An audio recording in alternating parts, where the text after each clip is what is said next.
et des vêtements blancs, afin que tu sois vêtu.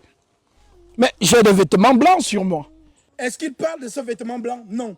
Mais c'est quoi le vêtement blanc? Le vêtement blanc, c'est le corps de Père. Et c'est ce corps que notre père Adam avait. Puisque nous sommes dans une conquête de retourner où nous sommes sortis. Nous étions dans le jardin d'Éden avant le péché. Nous avons péché par notre aïeux et nous sommes sortis de la présence de Dieu. Maintenant, Dieu est amour. Il veut nous faire réintégrer d'où nous sommes sortis. Voilà donc pourquoi l'arbre de vie étant donc justement protégé, l'homme ne peut plus aller vers l'arbre de vie. Car si lui qui a consommé le péché mange l'arbre de vie, alors oui, ce corps peut être éternel. Vous comprenez donc pourquoi on dit que la chair et le sang n'hériteront pas du royaume des cieux. Car si Adam réussissait à manger l'arbre de vie avec ce même corps, alors c'était la victoire du péché éternellement. Voilà donc pourquoi Dieu va donc fermer l'accès à l'arbre de vie. Maintenant, comme l'accès est fermé, le chemin qui mène à l'arbre de vie est fermé. Alors, quelqu'un nous a dit, je suis le chemin. Mais quel chemin? Ce chemin qui mène à l'arbre de vie. Je suis la vérité. Quelle vérité? Celle qui conduit à l'arbre de vie. Et il dit, je suis la vie. Alors nous voulons cette vie. Alors comme le chemin est fermé, la porte du ciel est fermée, alors l'arbre de vie quitte dans l'éternité et vient dans ce monde chercher Adam. Pendant que toi tu penses à Adam du jardin d'Éden, mais tu ne sais même pas qu'Adam c'est toi. Adam c'est toi. Voilà pourquoi le Christ vient te donner son corps. Et il dit, celui qui mange mon corps et boit mon sang a la vie éternelle. Ceux qui ont écouté cette parole ce jour-là, ses disciples, ils ont dit, waouh, cette parole est difficile. Je vous avais dit que c'était un marabout. Comment il peut nous proposer de manger son corps et de boire son sang? Maintenant, Jésus dit, êtes-vous scandalisés? Les paroles que je vous ai dites sont esprit et vie. Voilà pourquoi beaucoup écoutent la parole de Jésus au premier degré. Mais ils ne comprennent pas que toutes les déclarations du Maître ont un sens spirituel. Alors oui, bien-aimés dans le Seigneur, nous avons la promesse, car nous avons cru au Tout-Puissant, manifesté en chair, pour le salut de quiconque croit. Alors, soyez dans l'assurance. La mort pour nous, nous est un gain. Ceux qui critiquent les chrétiens, c'est parce qu'ils n'ont pas l'assurance que les chrétiens ont. Ils ne savent pas le lendemain de leur âme. Nous, nous savons. Voilà pourquoi ils attaquent donc ceux qui ont mis foi en la vie. En vous disant, Jésus n'a pas existé. C'est une invention de l'Occident pour contrôler le monde. Et oui, beaucoup doivent succomber. Parce que la prophétie le dit. Quelques-uns abandonneront la foi pour s'attacher à des esprits séducteurs et à des doctrines de démons. Il faut bien que cette écriture puisse s'accomplir. Donc si vous voyez aujourd'hui sur les réseaux, puisque nous sommes les chrétiens du temps des réseaux, les apôtres n'avaient pas les réseaux, les chrétiens contemporains des apôtres n'avaient pas les iPhone 17. Voilà le 18 qui va sortir et certainement on aura les 18. Ces outils. Mais aujourd'hui, vous pouvez donc voir comment des jeunes gens comme vous allument leur TikTok, leur Instagram. Je ne suis plus chrétienne. Je me suis éveillé. Oh, vraiment, quand j'étais dans ça, j'étais contrôlé. Maintenant, je suis éveillé. Et c'est devenu comme une mode aujourd'hui. Mais je vous dis, les vrais chrétiens, les vrais chrétiennes, parce qu'ils voient sous leurs yeux les Écritures s'accomplir. Quelques-uns abandonneront la foi. Donc ces personnes sont en train d'apostasier. Et ça fait partie des signes des temps, comme Paul l'a dit. Il faut que l'apostasie soit arrivée auparavant. Donc des gens qui ont confessé le Christ doivent le régner. Lorsque vous verrez ces signes, alors oui, le Fils de l'homme est à la porte. Il est à l'approche. Nous lisons la prophétie avec les signes des temps. Je vous ai toujours dit que la prophétie marche avec l'histoire. L'histoire et la prophétie marchent ensemble. Alors, que votre foi soit fondée. Que votre foi fondée. Ne renoncez au Seigneur Jésus-Christ. L'apôtre Pierre déclare, vous obtiendrez le salut de vos âmes pour prix de votre foi. Alors, le tout n'est pas de croire. Le tout n'est pas de recevoir son baptême conformément à la sainte doctrine pour le pardon de ses péchés au nom de Jésus-Christ. Le tout n'est pas d'être scellé le Saint-Esprit. Mais le tout, c'est de quitter ce monde avec la foi. Et le monde des ténèbres ne vous laissera pas. Car votre foi sera éprouvée. Votre foi sera éprouvée. Si c'est la vraie foi en Jésus que donnent les Écritures, car il est écrit, la foi vient de ce qu'on a, et ce qu'on entend vient de la parole de Christ.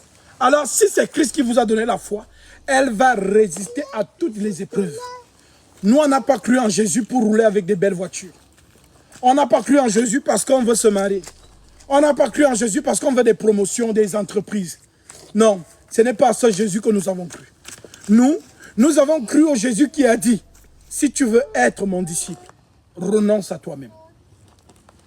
Charge-toi de ta croix et suis-moi. Et la croix, c'est quoi? C'est la persécution. Donc les gens qui justement pensent que dans la vocation chrétienne ou encore dans le cheminement, ce que Pierre appelle la sainte vocation ou encore le pèlerinage céleste, s'ils pensent que dans ce pèlerinage, ce qui manque à Jésus avec toi, c'est parce que tu roules avec la Rolls-Royce. C'est que vraiment tu n'as rien compris. Il y a des païens, je t'assure, tu entres dans leur garage, tu vas voir les Rolls-Royce, les fantômes, les culinanes et tout ce que vous connaissez. Il y a des païens, ils ont les jets privés. Les païens se marient tous les jours ici. Allez dans la mairie du 16e, vous allez voir les mariages tous les jours. Donc, croire en Jésus-Christ, ce n'est pas en référence de ces choses. On vous a menti. Par le travail, tu peux gagner l'argent et être en Jésus. Par ton travail, Jésus peut te bénir. Car c'est le deal que le Dieu d'Israël avait fait avec son peuple. Vous donnez la dîme, alors vos requêtes sont abondantes. Maintenant, dans la dispensation de la loi, c'était la dîme. Mais dans la dispensation de la grâce, c'est quoi? On parle donc des offrandes. Ne vous y trompez pas. Ce qu'un homme aura sémé, il le moissonnera au... Donc Dieu te fera moissonner par ton travail. Aucune, comme les gens disent souvent, non, tel prophète a prophétisé que je serai riche. Il faut rester comme ça. Il veut voir comment la richesse ça va arriver. Lorsque Dieu donne même une prophétie concernant la richesse, tu vas travailler. Et c'est par ton travail que Dieu va te donner la richesse. Parce qu'il nous dit d'observer les voies de la fourmi. La fourmi travaille, elle ne dort pas et la prophétie tombe. Alors, bien-aimés, si je vous dis ça, c'est pour que vous sachiez que il y a un chrétien sur cette terre qui a été béni par Dieu. Et on dit qu'il était le fils le plus riche de l'Orient. Il s'appelait Job. Le jour où Satan et Dieu étaient en train de discuter du sort de Job dans les lieux élevés, Job n'était même pas au courant. Mais quand Dieu et Job se sont entendus, quand Dieu et Satan se sont entendus que bon, ok, comme tu me dis que Job m'obéit parce que je l'ai rendu riche, parce que je lui ai donné des beaux enfants, une belle femme, D'accord. Bah, moi, je vais te prouver que mes enfants ne marchent pas avec moi parce que je leur donne des choses de la vie. D'ailleurs, je leur ai dit, ne vous amassez pas des trésors sur la terre, mais amassez-vous des trésors dans le ciel. Alors, voilà que Dieu donne donc le deal à Job en disant, Dieu donne le deal à Satan. Va, tout ce que Job a, je te le livre. Voilà donc Satan qui descend avec le mandat de Dieu. La richesse de Job s'écroule. Les beaux enfants de Job meurent. Tout ce qu'il avait en patrimoine s'écroule. Et Satan attend que Job maudisse Dieu. Mais Job ne l'a pas maudit. Job a dit, l'Éternel a donné, l'Éternel a repris. Que toute la gloire revienne à l'Éternel. Qu'est-ce que cela nous enseigne? Cela nous enseigne que nous ne sommes pas dans la marche avec Jésus-Christ par rapport aux choses que nous avons dans la vie. Parce que si c'est à cause de ces choses que tu suis Jésus, quand Satan va enlever ça, tu ne vas plus suivre Jésus. Alors, Jésus jusqu'à la gare. Quand nous buvons du champagne, qu'on ne boive pas. Jésus jusqu'à la gare. Quand nous ayons le compte en banque garni, que nous n'ayons pas. Jésus-Christ jusqu'à la gare. Si vous avez cette conviction dans votre esprit, même lorsque l'ennemi dit que non, je veux toucher ses finances, il ne pourra pas t'atteindre. Parce que l'objectif du monde éternel, c'est d'éteindre notre foi. C'est ce que Jésus a dit à Pierre.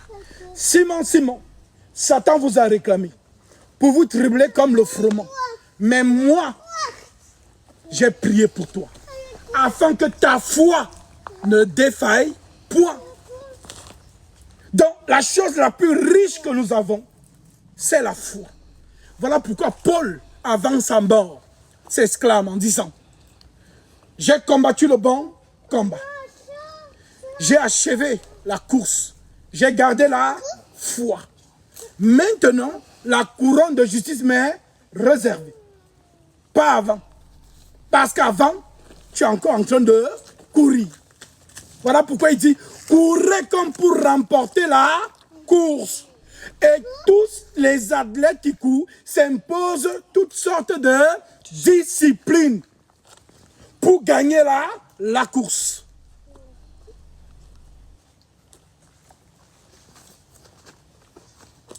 Que ces paroles résonnent dans votre cœur et qu'elles soient imprégnées dans votre esprit. Qu'elles vous conduisent tout au long de la marche et que le Seigneur puisse vous prendre de ce monde avec la plénitude de la foi. Et alors oui, vous pourrez donc aller dormir dans l'espérance en attendant sa bienheureuse manifestation lorsqu'il apparaîtra dans les airs pour prendre ceux qui ont cru en lui.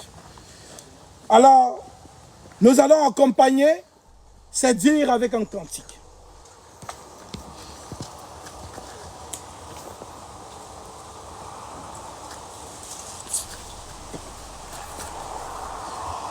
Nous chantons.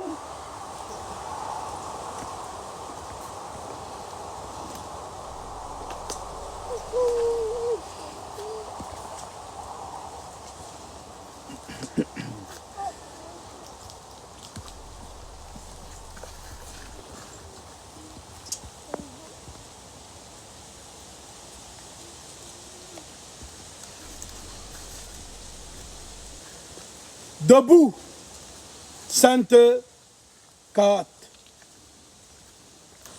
Debout, Sainte Cate.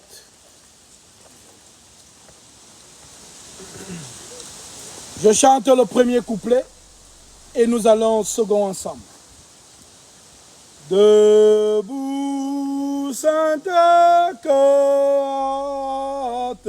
soldat du roi des rois, tenez d'une main forte l'étendard de la croix.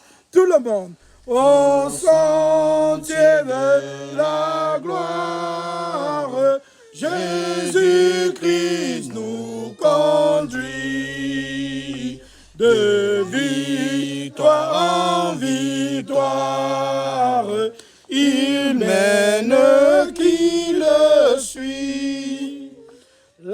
La trompette résonne, debout vaillants soldats, l'immortelle couronne est le prix des combats.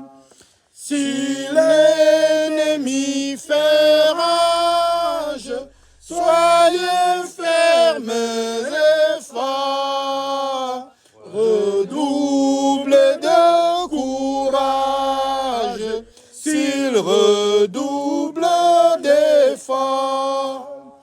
Debout pour la bataille, point de trêve vaincu. Si votre bras défaille, regardez à Jésus. De l'armure invincible, soldats, revêtez-vous. Le triomphe est possible pour qui lutte à genoux. Debout, debout encore, luttez jusqu'au matin. Déjà brillait l'aurore à l'horizon lointain.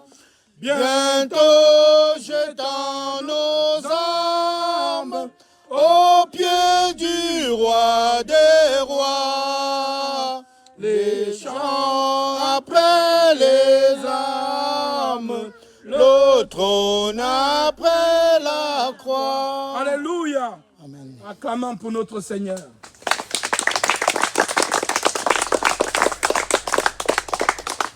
Père éternel, toi le Dieu d'Abraham, d'Isaac et de Jacob, le Saint d'Israël, le maître absolu de l'univers visible et invisible, toi qui as marché jadis avec nos pères les prophètes, toi qui as marché avec les apôtres, et toi qui continues la marche aujourd'hui avec nous. Tu es celui-là que Jean a vu marcher au milieu des 7 chandeliers d'or, toi le seul vrai Dieu tout-puissant, le Seigneur Jésus-Christ. À toi la gloire au siècle des siècles, à toi l'adoration d'éternité en éternité. Ô Père Saint, voici ton peuple, voici ton Église que tu as rachetée par ton sang. Seigneur, accorde-leur en ce jour ce pourquoi tu nous as réunis. Car il est écrit, comme il est doux et agréable aux frères de demeurer ensemble, c'est là où tu envoies ta bénédiction. Alors Seigneur, bénis-nous, bénis-nous par ta parole, car la plus grande bénédiction c'est ta parole. Car tu dis, mon peuple périt parce qu'il lui manque la connaissance. Alors Seigneur, bénis-nous Seigneur, fortifie-nous Seigneur, encourage-nous Seigneur, exhorte-nous Seigneur, que tes grâces se multiplient au milieu de nous. Ô Père de gloire, étends ta main, accorde les dons spirituels à tes enfants, ouvre les yeux de ceux qui ont les yeux fermés, comme tu as ouvert les yeux du serviteur d'Élysée, et il a vu ces chars de feu qui entouraient la montagne. Oui Seigneur, c'est en ton nom que nous sommes réunis. Nous ne sommes pas réunis au nom de quelqu'un d'autre, mais au nom du roi des rois, au nom du Seigneur des seigneurs. Alors nous ordonnons à l'armée céleste de camper autour de ce moment et que ta gloire soit encore manifeste. Seigneur, reçois les cantiques que nous t'élevons comme un parfum d'une agréable odeur. Reçois les prières que nous t'élevons. Oui Seigneur, d'aille accueillir, oh Père, les victimes expiatoires, Seigneur, afin que nous puissions voir ta gloire. Père éternel, c'est toi qui connais qui est malade au moment où je prie. C'est toi qui connais qui a besoin de quoi. Alors Seigneur, s'il a la foi, alors que cette bénédiction l'atteigne. Que ceux qui sont malades reçoivent la guérison au nom de Jésus-Christ. Que ceux qui sont combattus par le monde des ténèbres, que Dieu couvre ces personnes de ses ailes au nom de Jésus-Christ. Que l'accident qui était prévu pour demain, pour toi et pour après-demain, toi qui ne vois pas, mais que le Seigneur voit, que cet accident soit déjoué au nom de Jésus-Christ. Père éternel, glorifie-toi encore et encore tout au long de cette réunion. Et que ton nom soit encore élevé au milieu de ton peuple. Par Jésus-Christ, notre Seigneur et notre Dieu, nous avons ainsi prié. Amen. Amen. Prenez place.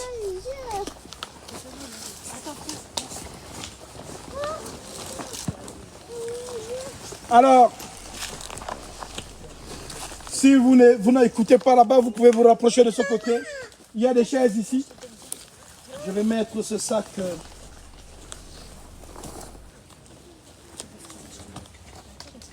Vous avez 3 chaises ici.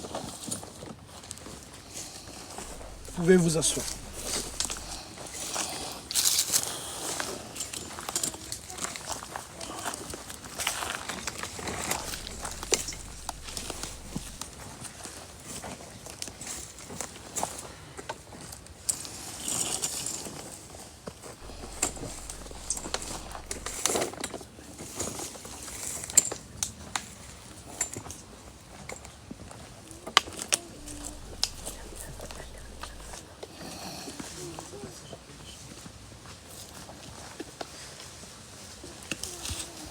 Nous allons le chanter tout à l'heure.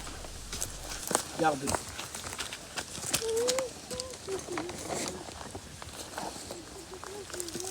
Une fois de plus, je vous salue au nom de Jésus-Christ. Que sa paix et sa miséricorde soient sur vous.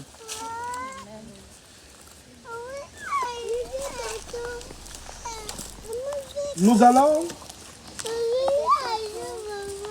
parler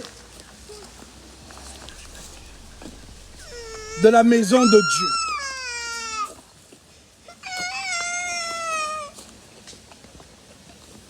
Nous allons parler de la maison de Dieu. Car beaucoup parlent de l'Église, mais n'ont pas vraiment compris c'est quoi l'Église. Et si on ne comprend pas, mais comment voudriez-vous porter du fruit? Car il est écrit, la bonne terre est celle qui entend la parole et qui la comprend. Elle porte du fruit. Donc, on ne peut que porter du fruit que lorsqu'on a compris. Si on entend, mais qu'on ne comprend pas, on ne peut pas porter du fruit. C'est quoi porter du fruit? C'est avoir l'attitude adéquate de ce que tu as compris. Ce n'est donc pas pour rien que le Christ le déclare. La bonne terre est celle qui entend la parole et qui la comprend. Elle porte du fruit. L'Église. Je vous ai toujours enseigné que les apôtres n'ont rien improvisé. Même le Seigneur Jésus-Christ lui-même n'a rien improvisé. Tout ce qu'il faisait et tout ce qu'il disait était l'accomplissement de la loi des psaumes et des prophètes. C'est ce qu'il déclare dans Luc 24, versets 44 à 45. C'est là ce que je vous disais. Lorsque j'étais encore avec vous, qu'il fallait que s'accomplisse tout ce qui est écrit de moi dans la loi de Moïse, la Torah, dans les prophètes et dans les psaumes. C'est dans ce que la loi a déclaré, Moïse. Ce sont ce que les prophètes ont déclaré. Ce sont ce que les psaumes ont déclaré, qu'on appelle donc parole faite chair. Chacun lit le prologue de Jean. Au commencement était la parole. La parole était avec Dieu et la parole était Dieu. Mais quelle parole? Il s'agit de quelle parole? Il s'agit de la loi, des prophètes et des psaumes. 1 Pierre 1, verset 10. L'apôtre Pierre dit donc, les prophètes qui ont prophétisé, touchant la grâce qui vous était réservée, ont fait de ces richesses l'objet de leur investigation, voulant sonder l'époque et les circonstances marquées par l'Esprit de Christ qui était en eux et qui attestait d'avance les souffrances de Christ. En d'autres termes, tout ce que les prophètes prophétisaient ça parlait de Jésus. Voilà pourquoi on peut prendre un exemple. Jonas, nous lisons tous le livre de Jonas. Nous voyons Jonas à Ninive, ainsi de suite. Jonas qui est appelé par Dieu, mais qui ne veut pas répondre à Dieu. Il va se cacher dans le bateau, voilà, de quelques marchands. Et justement, Dieu commence à poursuivre Jonas dans le bateau. Il fait justement que la mer s'agite. Et justement, les hommes du bateau décident en disant, franchement, prions. Peut-être qu'un de nos dieux va peut-être apaiser la mer. Et donc, justement, et ils voient qu'ils sont en train de prier, mais Jonas ne prie pas. Ils se disent, maintenant, nous sommes en danger. La mer est en train de s'agiter, mais lui, il est calme. Et pourquoi il est aussi calme pendant que nous sommes en panique? Parce que Jonas savait que c'est Dieu qui le poursuit. Alors, ils comprennent que non, c'est Jonas au problème. Ils ont donc jeté Jonas dans la mer. Et le grand poisson a avalé Jonas. Voilà ce que nous lisons. Mais vous allez voir plus tard dans les évangiles, Jésus va dire, cette nation pécheresse demande un miracle. Il ne vous sera donné aucun miracle si ce n'est celui de Jonas. Car comme Jonas fit 3 jours et 3 nuits dans le sein du poisson, ainsi le Fils de l'homme fera 3 jours et 3 nuits dans le sein de la terre. Donc vous voyez que l'action de Jonas parlait de Jésus-Christ. Et je pourrais faire ça toute la journée. Vous montrer les corrélations. Les corrélations. Les corrélations. Alors oui, la loi, les psaumes et les prophètes, c'est ce qu'on appelle donc parole faite chair. C'est donc aussi ce qu'il dit de manière allégorique. Là où 2 ou 3 sont réunis à mon nom, je suis au milieu d'eux. Et les 2 ou les 3, c'est la loi, les psaumes et les prophètes. Voilà pourquoi on dit à la loi et au témoignage. Donc, Moïse plus Élie égale Jésus. Car le Jésus de la loi, c'est Moïse. Donc, si on voit Élie, c'est Jésus. Si on voit Moïse, c'est toujours Jésus. Maintenant, lorsqu'on additionne les deux, Moïse plus Élie égale Jésus. Voilà donc pourquoi. Vous allez donc voir cette scène de Matthieu 17. La montagne de la transfiguration. On dit, il fut transfiguré devant eux. Moïse et Élie lui apparurent. Et une nuée les couvrit. Et une voix se fit entendre, celui-ci, et non ceci. Celui-ci est mon fils bien-aimé. En d'autres termes, qui parlait? C'est Élie et Moïse, qui rendaient témoignage de la vérité. Car la loi n'a rien amené à la perfection. Mais Jésus amène à la perfection. Voilà pourquoi quand on dit Élie, Éla, Eloa, cela veut dire Père. Voilà pourquoi à la croix, quand il a dit Élie, Élie, Labatabasani, les gens disaient attendez, attendez, voyons si Élie viendra le sauver. Parce que Élie, c'est le Père. Alors, oui, la loi, les psaumes et les prophètes, c'est ce qu'on appelle parole faite chair. Donc, la loi, les psaumes et les prophètes donnent donc ce qu'on appelle évangile. L'évangile n'est pas un livre. L'évangile est un homme. Quand on dit bonne nouvelle, la bonne nouvelle, ce n'est pas un livre. La bonne nouvelle, c'est un homme. Gospel en anglais. Bonne nouvelle, évangile, c'est Jésus. La parole faite chair. Alors, cette parole a été faite chair. Elle a habité parmi nous, pleine de grâce. Une grâce, une gloire comme la gloire du Fils de Dieu venu du Père. Mais lorsque cette personne parlait, ce qu'il disait était tellement allégorique qu'on ne comprenait pas. Au point où les apôtres lui ont dit, pourquoi la parles-tu en parabole? Et lui qui répond, je la parle en parabole pour qu'ils entendent mais qui ne comprennent pas. Donc si je parle en parabole, c'est carrément fait exprès pour que les gens ne comprennent pas le message caché. Alors, si je vous déclare les choses ainsi, c'est parce que nous allons voir aujourd'hui 2 chapitres du livre de Chroniques. 2 Chroniques chapitre 6 et 2 Chroniques chapitre 7. Dans le livre de 2 Chroniques, écoutez attentivement la parole. 2 Chroniques chapitre 6 déclare donc. Alors Salomon dit à l'Éternel, l'Éternel veut habiter dans l'obscurité. Alors Salomon dit, l'Éternel veut habiter dans l'obscurité. Et moi, j'ai bâti une maison. Qui sera ta demeure? Un lieu où tu résideras éternellement. Le roi tourna son visage et bénit toute l'assemblée d'Israël. Et toute l'assemblée d'Israël était debout. Et il dit, béni soit l'Éternel, le Dieu d'Israël, qui a parlé de sa bouche à David mon père, et qui a accompli par sa puissance ce qu'il avait déclaré en disant, depuis le jour où j'ai fait sortir mon peuple du pays d'Égypte, je n'ai point choisi de ville parmi toutes les tribus d'Israël.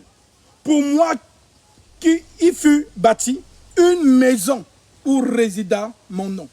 Et je n'ai point choisi d'homme pour qu'il fût chef de mon peuple d'Israël. Mais j'ai choisi Jérusalem pour que mon nom y résida. Et j'ai choisi David pour qu'il régnât sur mon peuple d'Israël. David, mon père, avait l'intention de bâtir une maison au nom de l'Éternel, le Dieu d'Israël.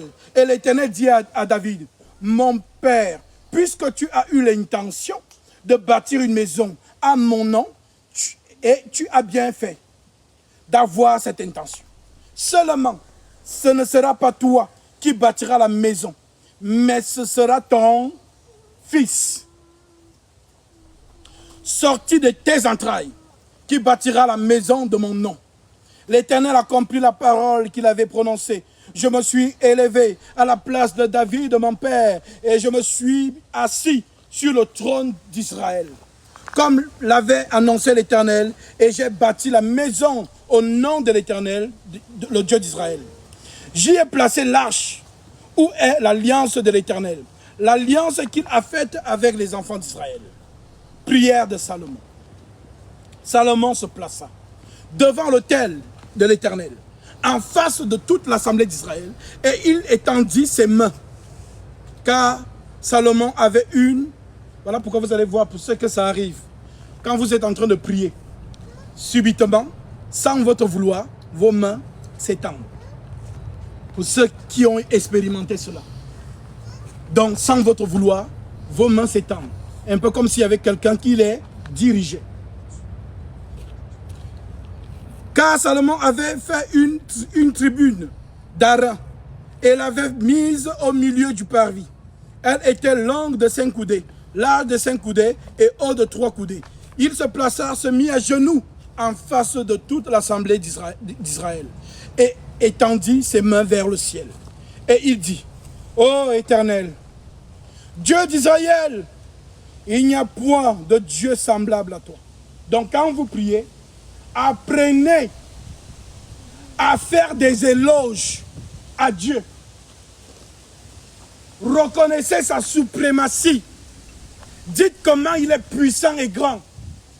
Comment il est le seul, qu'il n'y a pas de Dieu à part lui.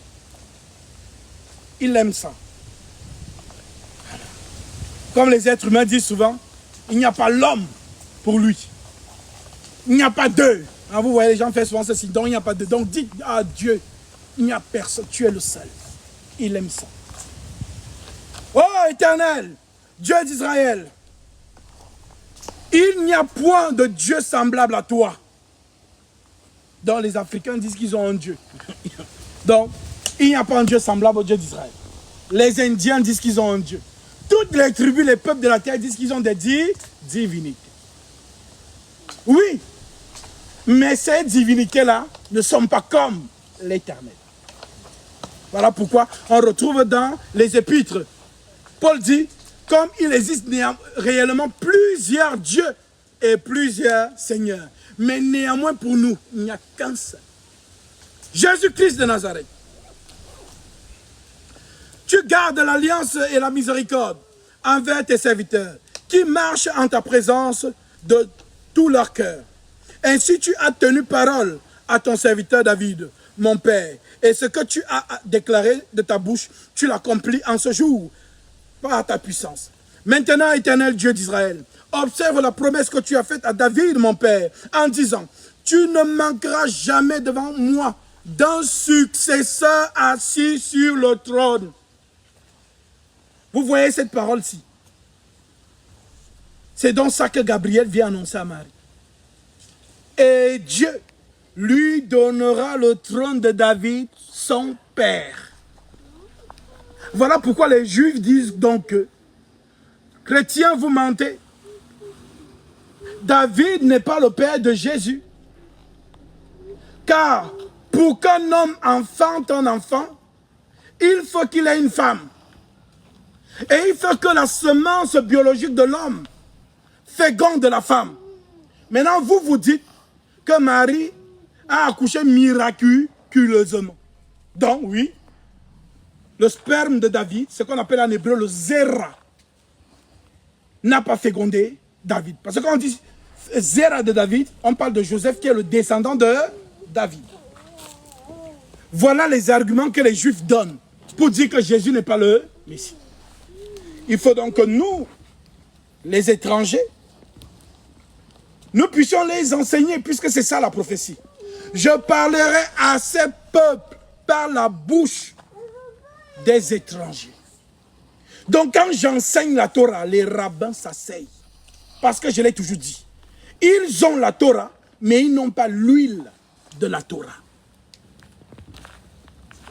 Et Jésus rend témoignage en disant, les enfants d'Israël sont assis dans la chair de Moïse. En autre terme, ils maîtrisent la loi. Mais Jésus dit aussi à ceux qui ont cru en lui. Vous voyez comment les pharisiens maîtrisent la loi?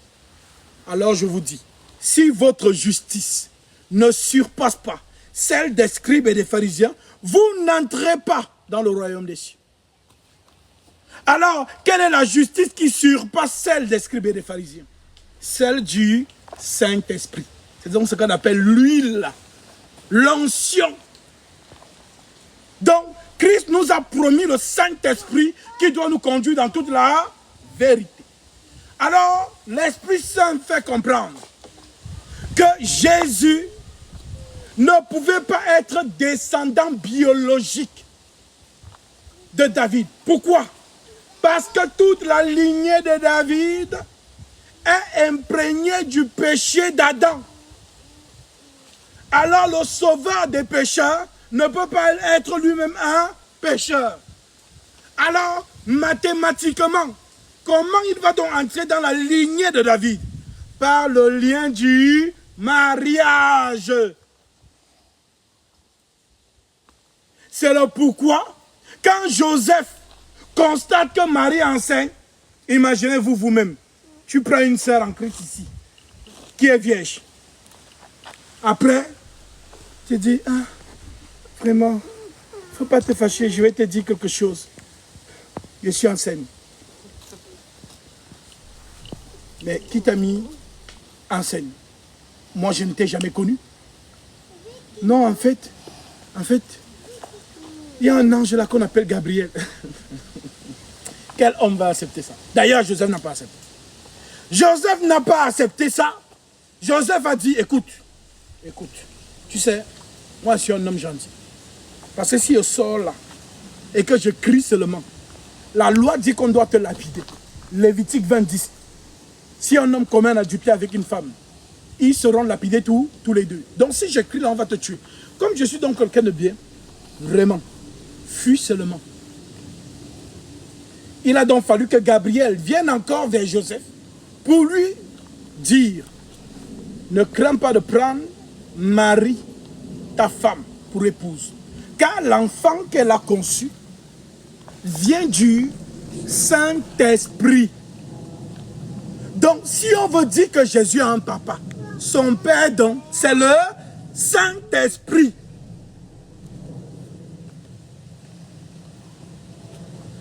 Alors, comment le Saint-Esprit peut rendre une femme enceinte? Par quelle semence? Là, ça devient la sorcellerie divine. Et c'est là où les scientifiques bloquent. Que non, nous, selon la science, il faut une gamète mâle.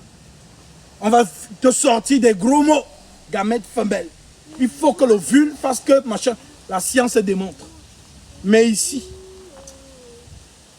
la parole des sommes dit, tu fais enfanter les biches par ta voix. Donc Dieu est capable d'enceinte une femme rien que par la voix. Donc la voix qui a parlé avec Marie, c'est Gabriel. Marie est tombée enceinte de quand? À quel instant T l'enfant se retrouve en elle? C'est Gabriel. Donc l'enfant qui est dans le ventre de Marie, c'est Gabriel. Voilà donc comment. Lorsque Joseph accepte, il apprend donc, il a le secret. Vous pensez vraiment qu'ils ont dit que c'est Gabriel qui est venu? Même en Israël, on n'allait pas croire. Donc c'est un secret entre Marie et Joseph. Je pense que beaucoup n'ont pas réfléchi à ce détail, si la famille était au courant de... C'est un secret entre Marie et Joseph. Les gens du dehors savent que non, c'est l'enfant de Joseph. Mais Marie et Joseph savent que non, c'est l'enfant du Saint-Esprit. Alléluia. Voilà donc comment Jésus se retrouve dans la lignée de David. Parce que Joseph ne peut pas prendre la femme et laisser l'enfant. S'il prend la femme, il prend l'enfant. C'est un peu comme si tu épousais une femme enceinte. Mais si tu l'épouses, l'enfant qui est dans son ventre devient ton enfant.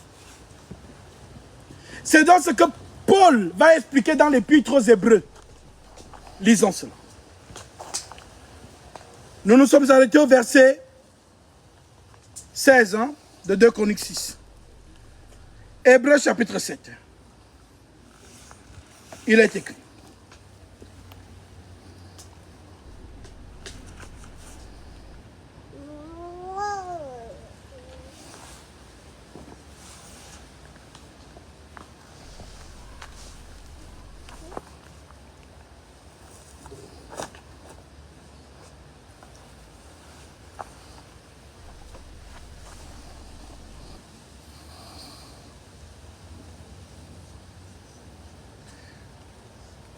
L'Écriture déclare à partir du verset 11.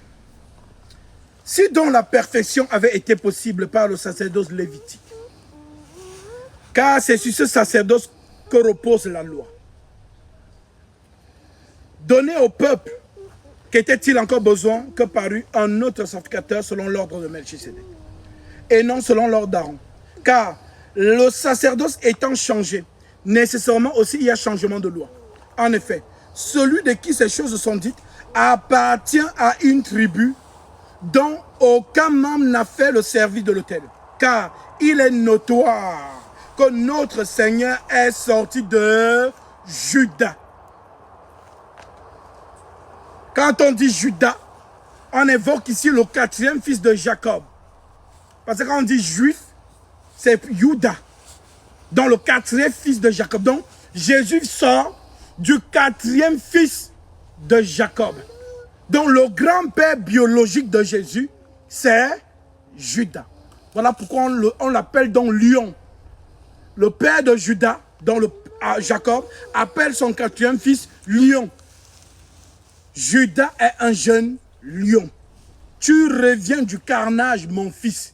Il ploie les genoux, comme un lion, comme une lionne. Qui le fera lever? Le sceptre ne s'éloignera pas de Juda, ni le bâton souverain d'entre ses pieds, jusqu'à ce que vienne le Shiloh.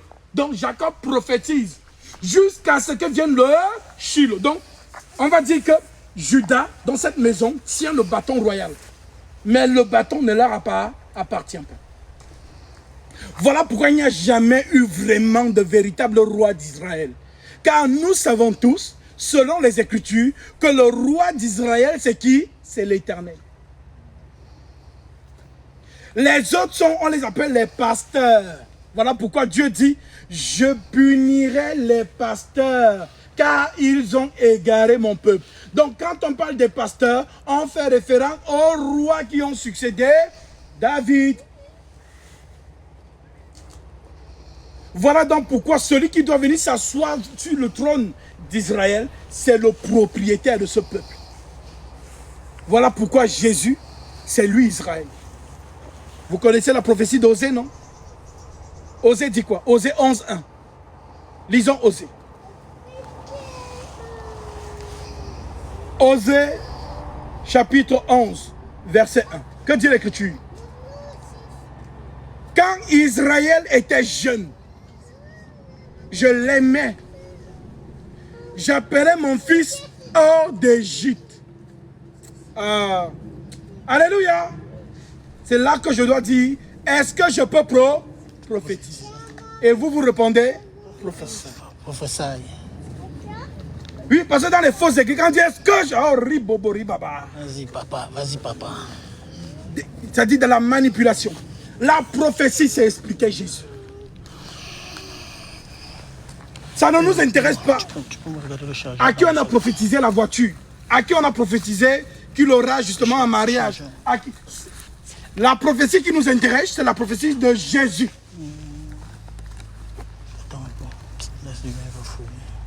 C'est la prophétie de Jésus qui nous intéresse.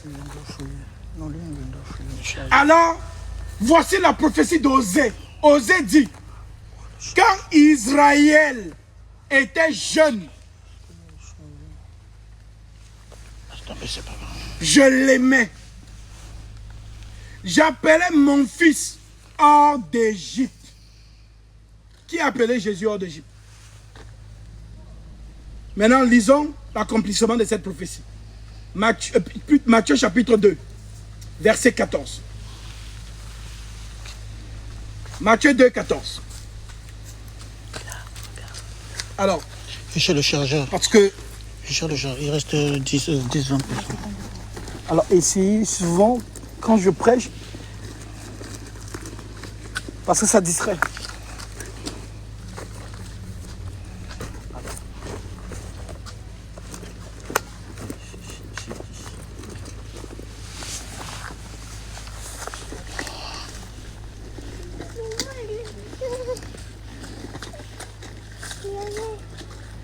Si j'ai pris.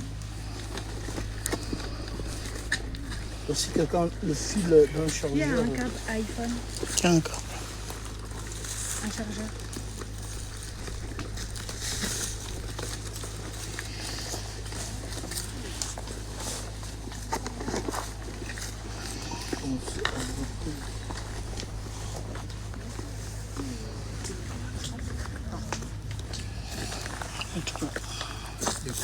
Alors, Matthieu 2,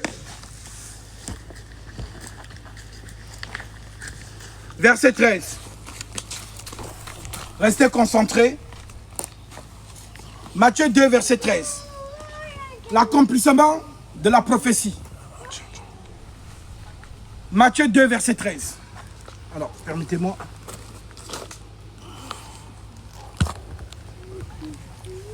C'est ici. Derrière.